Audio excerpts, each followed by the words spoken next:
देख रहे हैं लाइव यूपी न्यूज़ 24। मैं हूं रिद्धि यादव और आज हमारे साथ मौजूद है लखनऊ की जानी मानी गायनिकोलॉजिस्ट डॉक्टर नुपुर बाजपेयी। तो मैम, सबसे पहले आपका बहुत बहुत स्वागत है हमारे शो में। तो मैम, सबसे पहले हम जानना चाहेंगे कि ये जो इमरजेंसी कॉन्ट्रासेप्टिव होता है एग्जैक्टली ये होता क्या है। इमरजेंसी कॉन्ट्रासेप्टिव्स जो आजकल लोग बहुत ज़्यादा फेमस आईपिल नाम से समझते हैं, जो कि एक ब्रांड है और इमरजेंसी कॉन्ट्रासेप्टिव है। इमरजेंसी नाम ही अपने में सजेस्ट कर रहा है कि this is only for emergency, हमें इमरजेंसी में ही लेना चाहिए उसको। और कोई भी इमरजेंसी कंडीशन में अगर कोई चीज़ ली जाती है तो वो रूटीन के लिए नहीं होती है, तो हमारे लिए कहीं ना कहीं बॉडी में हार्मफुल होती है। तो ये इमरजेंसी कॉन्ट्रासेप्टिव्स है, वो हार्मोनल ड्रग्स होती हैं। मैम, समटाइम्स होता है कि लोग इसे रेगुलर तौर पे यूज़ करने लगते हैं, तो ये मतलब किस तरीके से ये हार्म करती है बॉडी को। जैसे रेगुलर यूज़ करने में ये हार्मोनल ड्रग है, तो जो हार्मोन्स हमारी बॉडी में जो लेडीज़ हैं, जो गर्ल्स हैं, आजकल टीनेजर्स और ये लोग यूज़ कर रहे हैं, बहुत फ्रीक्वेंटली यूज़ कर रहे हैं, लेकिन हार्मोन का डिस्टर्बेंस हो जाता है। जो हार्मोन का डिस्टर्बेंस हम आर्टिफिशियली ऊपर से मेडिसिन लेके कर रहे हैं, जो हमारा नेचुरल अंदर का हार्मोन है वो पूरा डिस्टर्ब हो रहा है, जो आगे जाके जो हमारी मेंस्ट्रुअल साइकिल है उसको डिस्टर्ब करता है। कहीं ना कहीं हमारी फर्टिलिटी आगे जा कर के इन्फेक्ट होती है। तो ये सारी चीज़ें होती हैं, इनकी वजह से प्रॉब्लम्स हो सकती हैं। तो मैम, बात करें अगर टीन एज की, तो एक होता है कि टीन एजर्स का समटाइम्स कुछ गलत डिसीजन ले लेते हैं, जिसकी वजह से फिर बाद में वो इन सब चीज़ों का सहारा लेते हैं, जैसे आईपिल्स हो गया या इमरजेंसी कॉन्ट्रासेप्टिव्स हो गए। तो वो उनके लिए कितना हार्मफुल है, क्योंकि एक एज भी नहीं होती है उनकी इन सब चीज़ों को यूज़ करने की। तो आप उस पर क्या कहना चाहेंगे। जो इमरजेंसी कॉन्ट्रासेप्टिव्स है वो 25 to 45 ईयर एज के लिए ही है। अगर जो टीन एजर्स हैं वो 25 के बिलो हैं, उन्हें तो लेना ही नहीं चाहिए किसी भी उसमें। अगर उनको कोई प्रॉब्लम हार्मोनल है या कोई मेंस्ट्रुअल इरेगुलरिटी या कोई प्रॉब्लम है तो वो गायनेकोलॉजिस्ट से जाके मिलें और तब लें। लेकिन वो अपने आप, और सबसे ज़्यादा प्रॉब्लम हमारी क्या हो रही है कि बहुत ज़्यादा मेडिकल स्टोर्स में, केमिस्ट में उनको बहुत ईजिली अवेलेबल हो जाती है, जो एक बहुत बड़ा ड्रॉबैक है हमारी इस सोसाइटी में भी। तो और बच्चे इसमें अपना टीवी से, सोशल मीडिया से और सबसे देख करके और अपने आप से ले रहे हैं। तो ये तो एक बहुत बड़ी हमारे लिए बहुत प्रॉब्लमेटिक चीज़ है जो हमें हैंडल करना चाहिए। तो मैम, इसको लेके गवर्नमेंट या कभी किसी ने ऐसा कुछ इशू नहीं जारी किया या कुछ ऐसा कानून आया हो कि इसको लेने के पहले एक एज आपको बतानी हो या कोई आपको आइडेंटिफाई करना हो कि आप इस एज के हैं, तो ये आपको ऐसी दवाएं या मेडिसिन मिल सकती हैं। ऐसा अभी तक तो कोई इस टाइप से रूल नहीं आया है, लेकिन होना चाहिए, क्योंकि जो टीनेजर जो बच्चे हैं, जैसे नार्को और मेडिसिन होती हैं, जैसे कि हम डिप्रेशन की या कोई और जैसे नींद नहीं आ रही है या नींद वाली, ये वाली मेडिसिन इजीली अवेलेबल नहीं है, तो इन सब चीज़ों की भी होनी चाहिए। और मैम, बात करें ये इमरजेंसी कॉन्ट्रासेप्टिव्स की, तो क्या इसको टीन एज में लेने की वजह से मतलब किस तरीके की प्रॉब्लम्स लड़कियों में तो हो जो सकती है? इमरजेंसी की कॉन्ट्रासेप्टिव है उसमें दो तरीके से साइड इफेक्ट है। एक तो है इमीडिएट साइड इफेक्ट, एक है लेट। इमीडिएट का मतलब ये है कि तुरंत ही नोजिया, क्रैम्प्स, वॉमिटिंग और ये सारी प्रॉब्लम्स हो सकती हैं। इसके अलावा लेट है जो हमारे इरेगुलर कर देती है, जो मेंसेस हैं, साइकिल्स हैं, उनको इरेगुलर करेगी, तो जिसकी वजह से हमें आगे जाकर के प्रॉब्लम्स हो सकती हैं। तो इसलिए और जो इम्पोर्टेंस है उसको महत्व जानना चाहिए कि नहीं। और मैम, बात करें अगर मैरिड पीपल्स की, तो उन्हें किस हद तक इन सब चीज़ों का यूज़ करना चाहिए? मैरिड पीपल को ये समझना चाहिए कि हमें कॉन्ट्रासेप्शन में अगर नहीं बेबी चाहिए, अगर 2 साल या 4 साल के लिए नहीं चाहिए, तो हमारे पास और भी चीज़ें अवेलेबल हैं। हमारे पास जो बर्थ कंट्रोल पिल्स हैं जो राउंड द क्लॉक लिया जा सकता है, वो अलग हैं, डिफरेंट हैं। इसके अलावा कॉपर टी है, मल्टी लोड है, और इसके अलावा इंजेक्टेबल्स भी हैं, पैचेस हैं, वो आप यूज़ कर सकते हो। और emergency is only for emergency. Ma'am, अगर वहीं बात करें गर्भ निरोधक गोलियों की, तो क्या होता है कि लोग इन्हें रेगुलर कर देते हैं, तो वो फिर मैरिड हो या अनमैरिड हो, तो मैरिड पीपल भी समटाइम्स होते हैं कि वो रेगुलर चल जाता है उनका, तो ये उनके लिए ये सही है या नहीं? इनके लिए बिल्कुल सही नहीं है, और उनके लिए बहुत हार्मफुल है। और वो कहीं ना कहीं ये इमरजेंसी कॉन्ट्रासेप्टिव लेने के बाद उनकी प्रेगनेंसी रुक भी जाती है, उसके बाद उन्हें डीएनसी या फिर उनको एमटीपी पिल्स या इस टाइप की चीज़ें लेनी पड़ती है, उनको आगे जाके प्रॉब्लम भी होती है। और जब उन्हें चाहिए होगी कि हमें बेबी चाहिए तो उसमें भी प्रॉब्लम हो सकती है, तो नहीं। और अगर मैम बात करें ये गर्भ निरोधक गोलियों की या इंजेक्शंस की, तो जैसे कि ये समटाइम्स टीनेजर्स बिना जाने समझे इसे यूज़ कर लेते हैं, तो ये उनको फ्यूचर में जाके जब वो अडल्ट हो जाते हैं तब उन्हें इस चीज़ को लेके कभी कोई प्रॉब्लम फेस करनी पड़ सकती है। जरूर करनी पड़ सकती है, क्योंकि सारा आपने अपनी बॉडी का पूरा हार्मोन ही अगर डिस्टर्ब कर दिया तो वो हार्मोन पे, और सारी जो फीमेल बॉडी है हमारी वो पूरी हार्मोन्स बेस्ड है।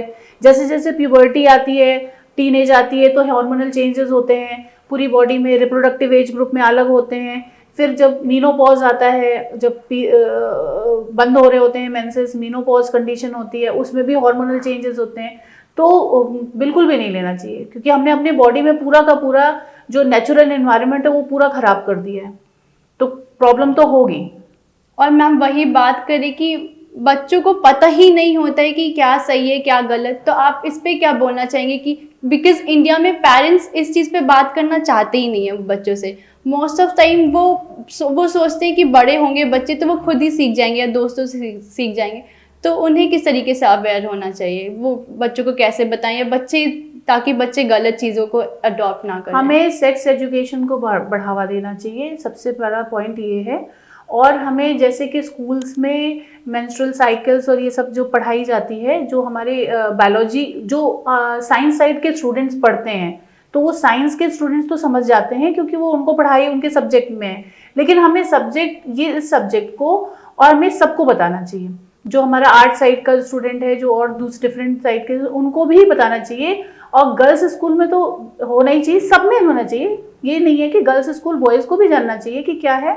और मेंस्ट्रुअल साइकिल पे, उसकी इम्पोर्टेंस पे, जो सेक्स एजुकेशन है उस पर हमें बढ़ावा देना चाहिए। और मैम ये पेरेंट्स की बात करें तो पेरेंट्स भी हिचकिचाते हैं, अगर उनके सामने एड्स वगैरह आते हैं तो वो बच्चों को उस चीज़ से हटाने की कोशिश करते हैं, ना कि उन्हें समझाते हैं। तो पेरेंट्स को कैसे अवेयर करेंगे कि आप बच्चों को सिखाएं या बताएं उस चीज़? उनको तो पहले खुद समझना चाहिए कि क्या है, फिर वो समझा सकते हैं। पहले वो खुद समझें कि हमें कैसे डील करना है, अपने बच्चे से कैसे बात करनी है। क्योंकि आप बच्चे से एक टीन एज में जाके जब आप फ्रेंडली हो जाते हो, वो फ्रेंड के उससे हो जाता है, वो ये नहीं होता है कि आपका बच्चा है। अगर आप फ्रेंड से डील करोगे, जैसे आप फ्रेंड से डील करते हैं टीन एज में, तो आप इजीली समझा सकते हो, उसमें कोई प्रॉब्लम नहीं आएगी। और मैम ये आईपीएस वगैरह लेने से कुछ एक्सटर्नल जो सिम्टम्स होते हैं, जो उसके बैड सिम्टम्स होते हैं, तो वो कैसे समझ में आएंगे कि हाँ ये जो भी अभी चीज़ें हो रही हैं ये आईपीएल एक्स्ट्रा लेने की वजह से हो रही है? वो ऐसे कौन से सिम्टम्स होते हैं? वैसे सिम्टम्स ये होते हैं कि जैसे कि हमने बहुत लॉन्ग टाइम पे अगर इस टाइप से लिया है, तो हार्मोन वाली मेडिसिन की, प्रोजेस्टेरॉन है ये। एक्चुअली आईपीएल जो है वो इमरजेंसी कॉन्ट्रासेप्शन है, जिसके अंदर लीवोनॉर्जेस्ट्रॉन होता है, एक प्रोजेस्टेरॉन होता है। प्रोजेस्टेरॉन हार्मोन वेट गेन करा सकता है। प्रोजेस्टेरॉन हार्मोन बहुत ज़्यादा लेते हैं हम, तो वो इन्वायरमेंट एक हमारा आर्टिफिशियल इन्वायरमेंट प्रेगनेंसी का डेवलप करता है। वो ये करता है, उसका मेन काम क्या होता है इमरजेंसी कॉन्ट्रासेप्शन का, कि वो एक बॉडी में ये क्रिएट करता है कि प्रेगनेंसी हो गई है और अब ना हो, ओवुलेशन ना हो, तो एग रिलीज नहीं होता, तो आर्टिफिशियल इन्वायरमेंट क्रिएट करता है। तो वो आर्टिफिशियल इन्वायरमेंट जो होगा, तो बॉडी में जो चेंजेस आते हैं वो चेंजेस आएंगे। फिर वो वेट गेन या और नोजिया या इस तरीके से फीलिंग, फिर बाद में डिप्रेशन, एंग्जाइटी, ये प्रॉब्लम्स रहेंगी। एंग्जाइटी, डिप्रेशन, स्ट्रेस तो सब चीज़ का रिस्क फैक्टर है, सारी चीज़ों का। अगर आप कोई भी चीज़ देख लो, heart disease, lipid profile derange है, या हार्ट की प्रॉब्लम है, या हाइपरटेंशन है, या डायबिटीज़ है, सब में एक रिस्क फैक्टर स्ट्रेस है, डिप्रेशन है, एंग्जाइटी है। और ये एंग्जाइटी और इस पर डिपेंड करता, तो नेचुरली हमारा घूम के वही सारी चीज़ें हो गई, एक विशियस साइकिल बन गई। मैम समटाइम्स होता है कि लोग अनप्रेडिक्टेबल तरीके से या अनवांटेड प्रेगनेंसी के उसमें आ जाते हैं, तो वो आईपीएल ना लेके, बिकॉज वो हार्मफुल हो जाते हैं रेगुलरली, तो उसके अलावा आप क्या सजेस्ट करेंगी लोगों को? जिनको रेगुलर कॉन्ट्रासेप्शन के लिए चाहिए, उसके पास एक बास्केट ऑफ कॉन्ट्रासेप्शन हमारे पास होते हैं, बहुत सारे कॉन्ट्रासेप्शन से। आप किसी भी गायनेकोलॉजिस्ट के पास, अपने किसी गायनेकोलॉजिस्ट के पास जा सकते हो, उनसे आप बात कर सकते हो। तो हमारे पास पिल्स होती हैं, बर्थ कंट्रोलिंग पिल्स होती हैं, वो भी बहुत डिफरेंट टाइप की होती हैं। जो लो डोज ईस्ट्रोजन वाली भी होती हैं, जिनको अगर कोई प्रॉब्लम है तो वो डिफरेंट हम लोग चेंज भी कर सकते हैं। तो एक हमारी पिल्स होती हैं, ओरल कॉन्ट्रासेप्शंस होते हैं, इसके अलावा हमारे पास इंजेक्टेबल्स होते हैं और हमारे पास पैचेस भी अवेलेबल हैं। इसके अलावा हमारे पास जैसे होता है कॉपर टी, या किसी को कॉपर टी से प्रॉब्लम है तो दूसरी चीज़ भी यूज़ हो सकती है, अदरवाइज कॉपर टी बेस्ट होता है। मल्टी लोड भी होता है, मल्टी लोड एक बहुत अच्छा सा हमारे पास एक अवेलेबल है, डिवाइस है जो कि यूज़ हो सकता है।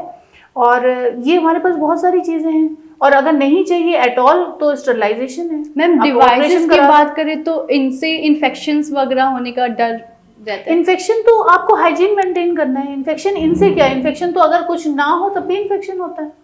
मेन तो हमें हाइजीन है ना। अगर यूटीआई किसी को यूरिन का इन्फेक्शन हो रहा है, कुछ हो रहा है, तो हाइजीन की प्रॉब्लम या कोई और प्रॉब्लम है। ऐसा कोई भी नहीं है जिसने कॉपर टी या मल्टी लोड नहीं या डिवाइसेस नहीं यूज़ किया हो उसको इन्फेक्शन ना हुआ हो। इन्फेक्शन तो किसी को भी होता है, तो फिर वो हाइजीन पे आ गया ना। आप हाइजीन मेंटेन करो तो आप कर सकते हो डिवाइसेस। मैम इमरजेंसी कॉन्ट्रासेप्टिव्स को हटा दे तो बाकी की जो उसके मतलब ऑल्टरनेट में हम जो भी चीज़ें यूज़ करने को सजेस्ट करेंगी आप लोगों को, तो क्या वो लॉन्ग टर्म में वो हार्मफुल नहीं होती हैं बॉडी के लिए? जो भी हम लोग यूज़ कर रहे हैं, पहले तो हमें उसका ये जानना होता है। कोई भी चीज़ आप कुछ भी लेने जा रहे हो, आप मोबाइल लेने गए, मोबाइल में भी हमें मालूम है कि इसके बेनिफिट क्या है और इसका साइड इफेक्ट क्या है, हार्म क्या है। किसी चीज़ का हार्म भी रहेगा और उसके इफेक्ट भी रहेंगे, तो हमें बेनिफिट और वर्सेस इस पे डिपेंड करता है। क्या आप बहुत ज़्यादा, अगर आप सोशल मीडिया बहुत ज़्यादा मोबाइल और ये यूज़ कर रहे हो तो आपके आइज़ के लिए इफेक्ट कर रहा है, और लेकिन अगर हम बिना उसके रह भी नहीं सकते, तो ये चीज़ हमें जाननी चाहिए कि क्या चीज़ किस लिए है। फिर कोई भी जो मैंने बताया कॉन्ट्रासेप्शंस हैं जितने भी, उनके कहीं ना कहीं हम लोग ये नहीं होता है कि आपने पिल ली, बर्थ कंट्रोल पिल ली, तो उससे साइड इफेक्ट अगर आपको आ रहे हैं तो आप चेंज नहीं कर सकते। आप चेंज ओवर कर सकते हो, ये मुझे ये सूट नहीं हो रहा, आप दूसरा ले लो, डिफरेंट ले लो। अगर आपको कॉपर टी आपने यूज़ करी या मल्टी लोड यूज़ किया, आपको प्रॉब्लम हो रही है, तो आप यू कैन चेंज कर। मैम बात करें इन सब चीज़ों की, तो एक कौन सी सही एज होती है साइंटिफिक अगर देखें तो, जिस एज के बाद प्रेग्नेंट होना या इन सारी चीज़ों का यूज़ करना सही होता है? अब जो ये मैरिड लाइफ जो हमारी इसका एज ग्रुप है कि मैरिज एज है, वो 18-20 ईयर्स ये वाली है। तो अगर 20 ईयर्स के बाद प्रेगनेंसी या पहले तो प्रेगनेंसी को समझना बहुत ज़रूरी है। कोई भी न्यूली मैरिड कपल है, उनको समझना चाहिए कि हमें अब बेबी चाहिए। अगर उनके डिज़ायर है तो डिज़ायर के बाद उन्हें पहले कंसल्ट करना चाहिए। प्री प्रेगनेंसी हमें काउंसलिंग एक बहुत इंपॉर्टेंट चीज़ है, वो हमें लेनी चाहिए। फिर प्री प्रेगनेंसी काउंसलिंग के बाद आप फिर जो डिज़ायर जो हमारी चीज़ें हैं वो सबसे पहले जैसे ही मैरिज हुई आपको कॉन्ट्रासेप्शन पे एक मालूम होना चाहिए कि क्या चीज़ है। फिर हमें उसके अकॉर्डिंग प्लानिंग करनी चाहिए और हमें ज़रूर से कंसल्ट करना चाहिए बिफोर ये, जैसे हमें कोई भी डिसाइड करना है, प्लान करना है, उसके पहले। Thank you so much ma'am, आपने बहुत अच्छे तरीके से समझाया कि क्या होता है इमरजेंसी कॉन्ट्रासेप्टिव। आगे भी हम आपसे कई और सारी चीज़ों पर डिस्कस करेंगे, जानेंगे चीज़ों को लेके। तब तक के लिए thank you so much. Thank you.